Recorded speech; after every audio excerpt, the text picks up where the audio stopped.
ముఖ్యంగా శోభన్ ఫ్యాన్స్కి మరీ నమస్కారాలు. ఎందుకంటే శోభన్ బాబు మీద ఇంత అభిమానం పెంచుకుని మీరు ఇలాంటి ఫంక్షన్లు చేస్తున్నందుకు నిజంగా మీకు శోభన్ బాబు ఎక్కడున్నా మీకు రుణపడి ఉంటాడు. నా జీవితం శోభన్ బాబుతో ఫస్ట్ నా సినిమా నేను అప్రెంటిస్గా చేసిన సినిమాకి శోభన్ బాబు హీరోగా చేశాడు. అది మనుషులు మారాలి, నేను అప్రెంటిస్గా చేశాను. సో అక్కడి నుంచి చాలా సినిమాలు నేను అసిస్టెంట్గా ఆయనతో వర్క్ చేశాను, వి మధుసూదన్ రావు గారు డైరెక్టర్ దగ్గర. తర్వాత నేను డైరెక్టర్ అయిన తర్వాత ఒక 7-8 సినిమాలు ఆయనతో చేయడం జరిగింది. ఏ సినిమాలు మీకు అందరికీ తెలిసే ఉంటుంది, ఇల్లాలు, ప్రియురాలు, బావమరదళ్ళు, శ్రావణ సంజయ్, ఇట్లాంటి సినిమాలు చాలా చేశాము. నేనంటే బాగా ఇష్టంగా ఉండేవాడు.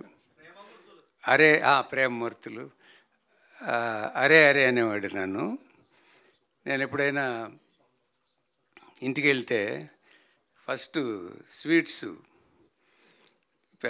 తీసుకొచ్చి పెట్టేవాళ్ళు. పెడితే ఎందుకయ్యా స్వీట్లు అనేవాడు. నేను కూడా కొంచెం అంటే నువ్వు అనే చనువు ఉండేది. అరే మేము ఎట్లాగో తినలేవరా, మీరన్నా తినండిరా అనేవాడు.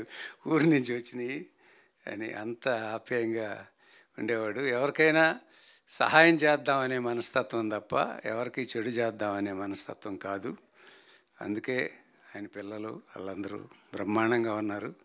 తను కూడా బ్రహ్మాండమైన జీవితం గడిపాడు. సరే, ఇక వెళ్ళిపోవడం అనేది ఎవరికైనా తప్పదది.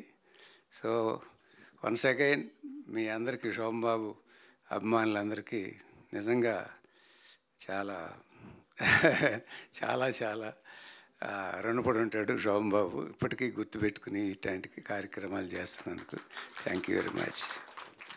Thank you sir.